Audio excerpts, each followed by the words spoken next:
understanding on how to get to the kingdom or how to worship him. Sisters and brothers, it's simple, it's easy, it's right there. He knocking at the door. All thing you gotta do is answer. But you're scared to answer because you're locked in another man's house. Locked in another man's prison, man. You'll never get out of that psychological prison until you open the door and Christ set you free.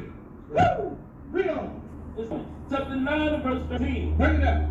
As it is written, As it is written. Read. Jacob have I loved, Jacob have I loved. Read. but Esau, But who? but Esau The so-called white man. Read. have I hated. Sister and brother, we've been to school before. I know 1 plus 1, 2 plus 2, 2 times 2 equals 4. I know these things. So you mean to tell me my English teacher didn't tell me past tense? And what's the future tense? ED, meaning that's past tense. These brothers ain't even dropped out of 8th grade, but they're going to try to tell you how to read. The Most High said, as it is written. As it is written. And when the Most High writes something, you can't take it back. Jacob have I loved. The Most High said he used to love Jacob. He don't love him anymore. Listen to this complete madness. Listen to this complete madness. He's now saying the Most High hates Jacob, but he loves Esau now. This is complete madness.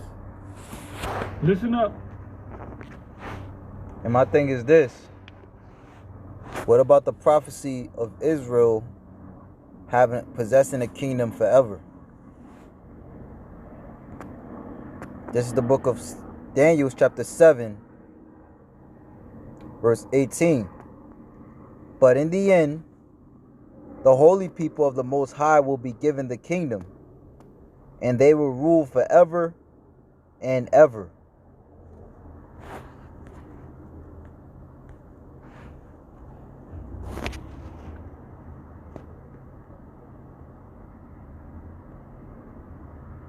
Daniel 7 and 18. I was in the NLT. We're going to read it in the KJV.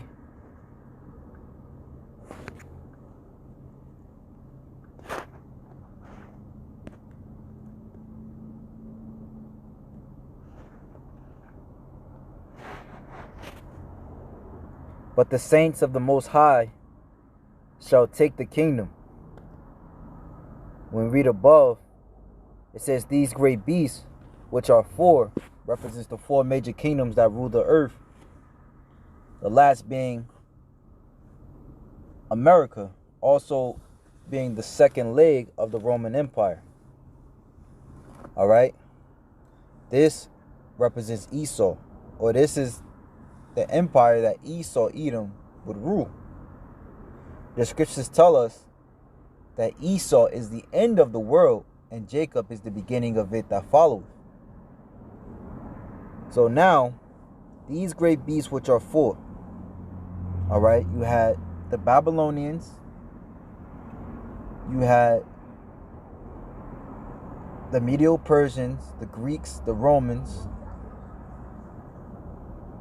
Rome was wounded, and then it came back again as America, right? And then afterwards, it says, but the saints of the Most High shall take the kingdom and possess the kingdom forever, even forever. Right?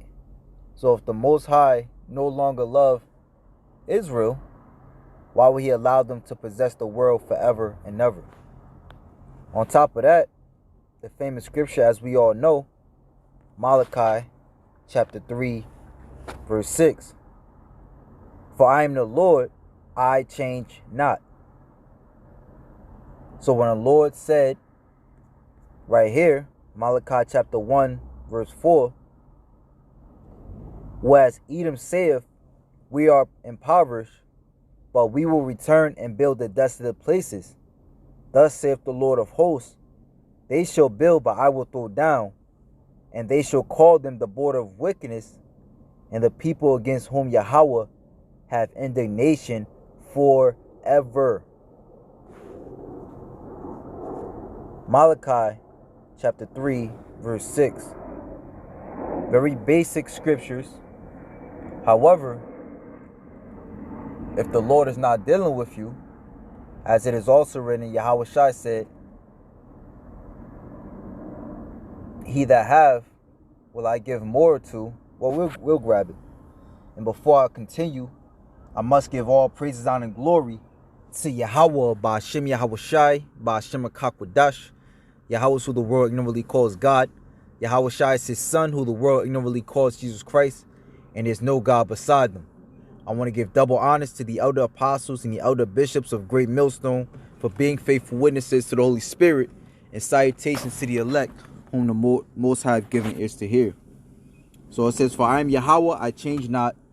Therefore ye sons of Jacob are not consumed. And because the Lord changeth not, he sent forth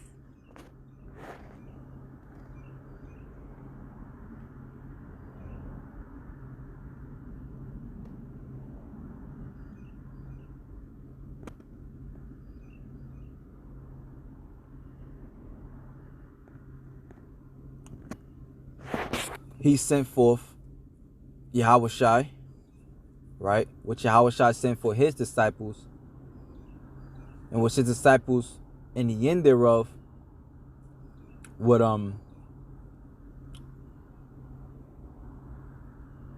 speak to the children of Israel, right? Tell them to get their act together, for Yahweh Shai is near, right? And as it can't, you got one body in, we call it one body in Satan.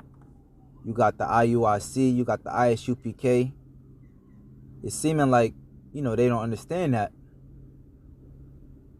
And pretty much as we always been saying, those guys are bought and paid for. Right?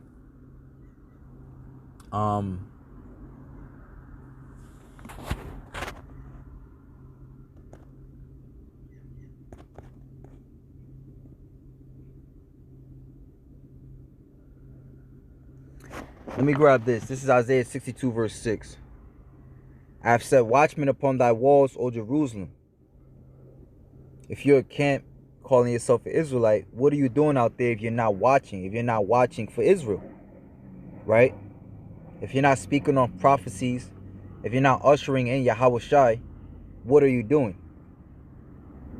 Apparently, they must be scattering, right? Did not Yahweh Shai tell us in the book of Luke, the 11th chapter, he that gathereth not with me scattereth.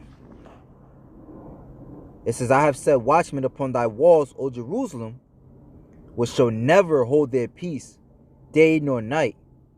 Ye that make mention of Yahweh, keep not silence, and give him no rest, till he establish, and till he make Jerusalem a praise in the earth. Jerusalem is a people before it's a place. Jerusalem is synonymous with Israel.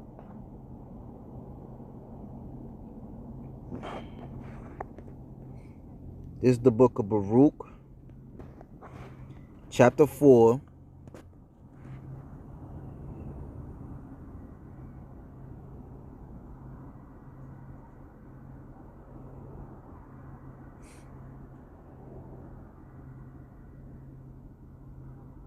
Verse 25. This word is known as the good news for the Lord's people. My children, suffer patiently the wrath that has come upon you from God.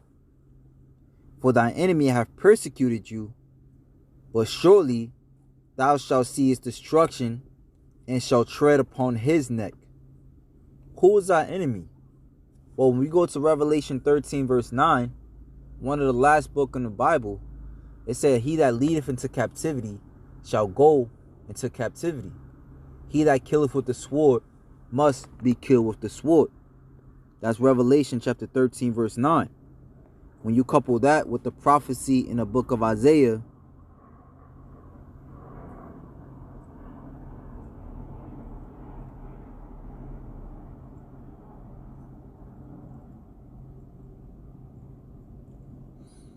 chapter 14, verse 4.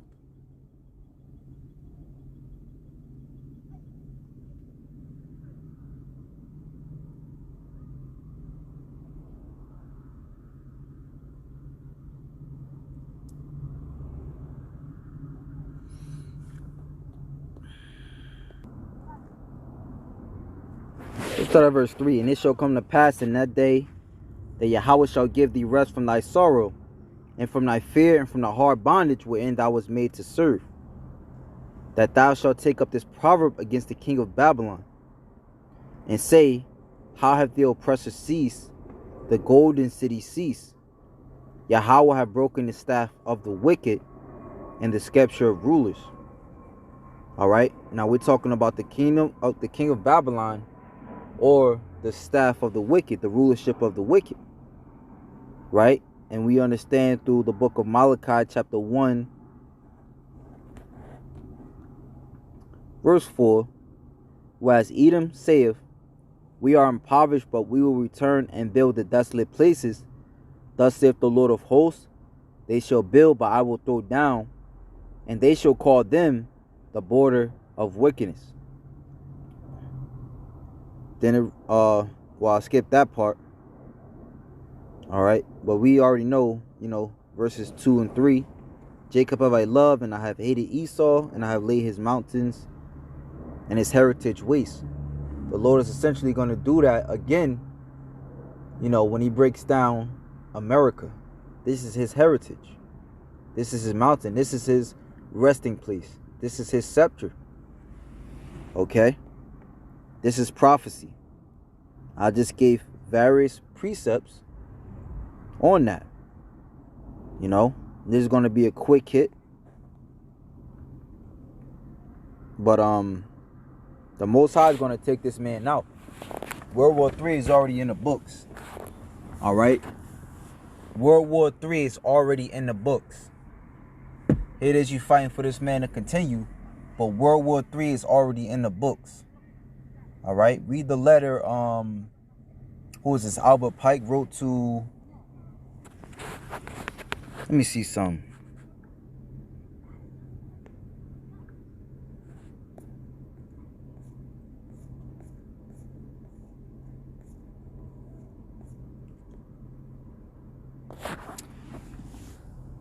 All right, read this letter right here. It says, Albert Pike, The Three Worlds War.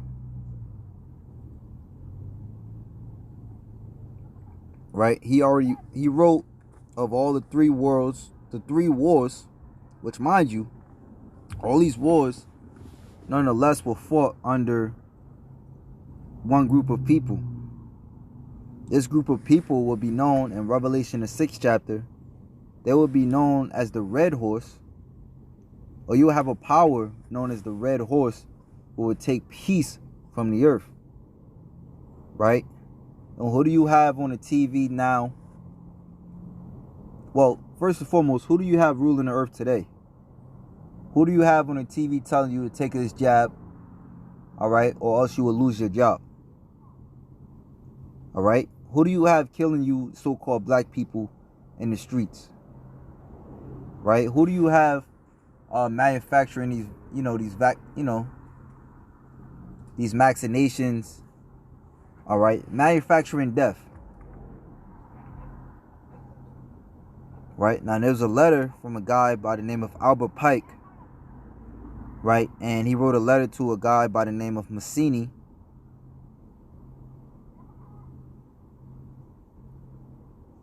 I'll just read this part. Well, Albert Pike seems to have been heavy in the occult, and he wrote a book called Morals and Dogma. But the main point here is that there is a letter in which is believed he wrote to Mazzini, dated August 15th, 1871. And some think the letter might be a hoax, but it is interesting that what was written in the letter came to pass. You see, in Freemasonry, there's what is said, ordo ab chaos, meaning order out of chaos.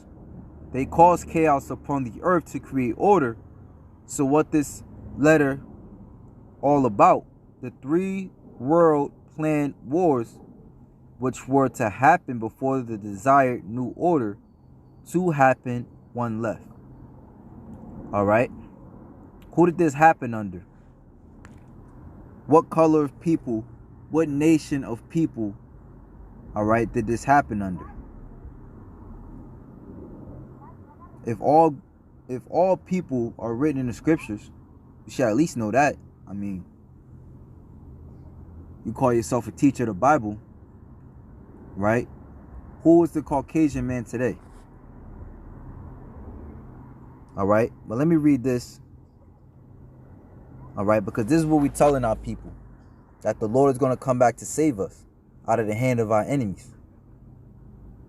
All right, remember, we have a more sure word of prophecy. People can say this, that, and the third, but you can look up in the sky, and you can look on the news media, and there's 8-day talks about UFOs.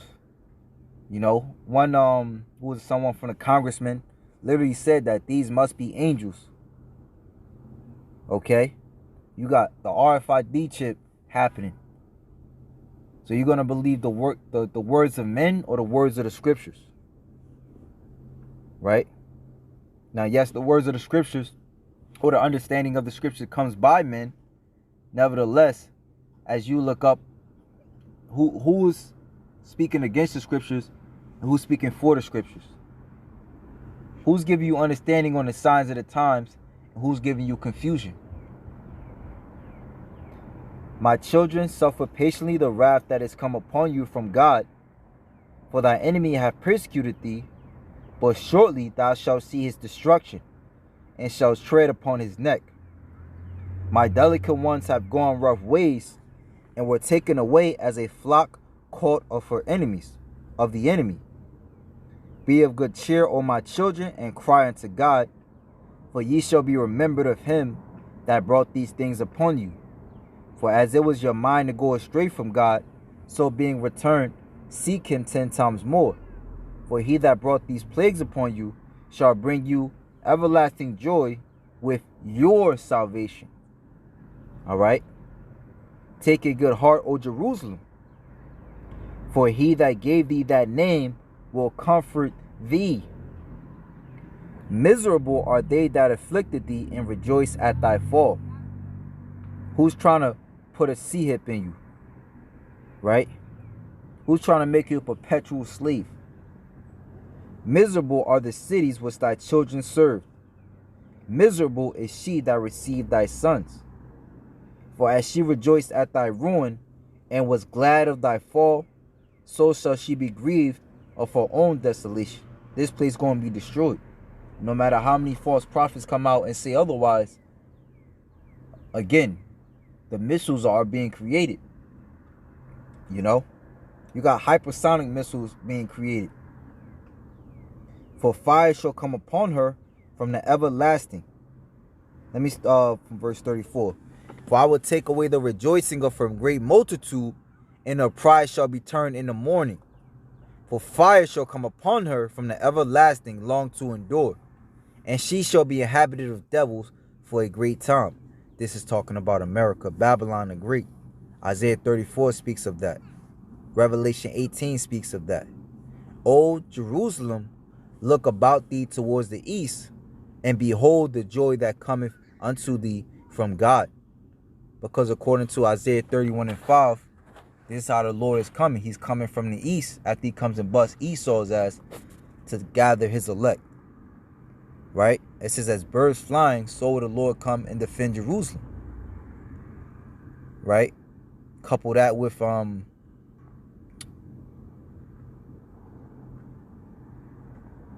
me see something.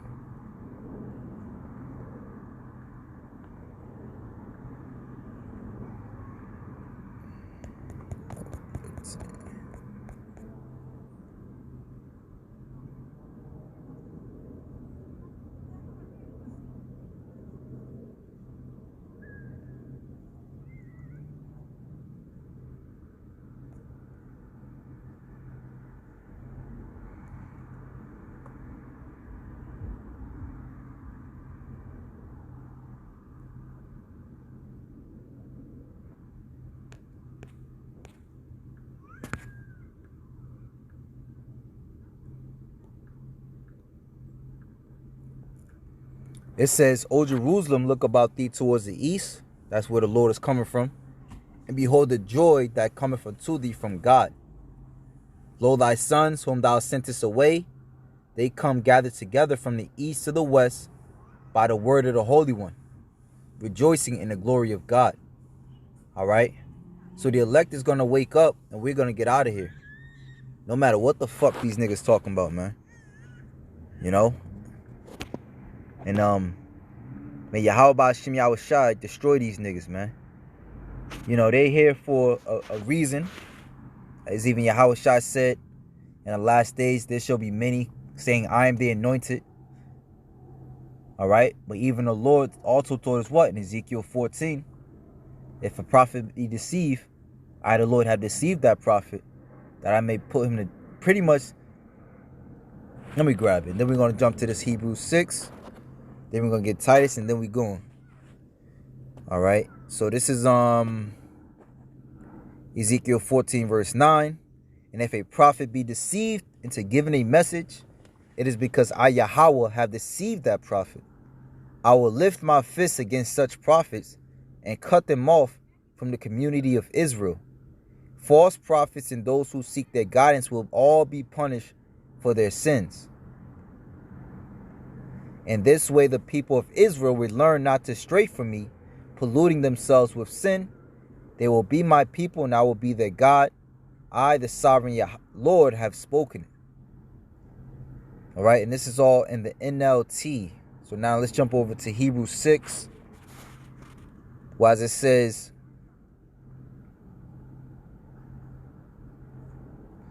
but if a field bears thorns and thistles, it is useless. The farmer will soon condemn that field and burn it. Right? The farmers, Yahweh Shai. And furthermore, those that follow Yahweh Shai, we are also the husbandmen. It tells us in 1 Corinthians that ye are God's husbandry, ye are God's building. So as husbandmen or planters, which is what a farmer is, he's what? Planting the word of the Lord into his elect. All right? Essentially, all the people are hearing, but the elect will grow from it. All right? It will take root in the elect, and the others, well, they're considered the thorns and the thistles. The farmer will soon condemn that field and burn it. You can find that in Matthew 32. I said 32. Matthew 13. Dear friends, even though we are talking this way, I don't like that. Let me grab it over here. It's in the KJV. But beloved, we are persuaded better things of you, and things that accompany salvation, though we thus speak. Let me jump over to Titus.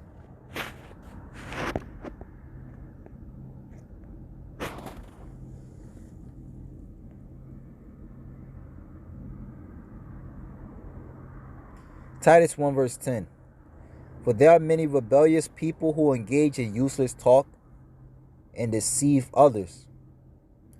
This is especially true of those who insist on circumcision for salvation. Let me make sure. All right. Let me jump over.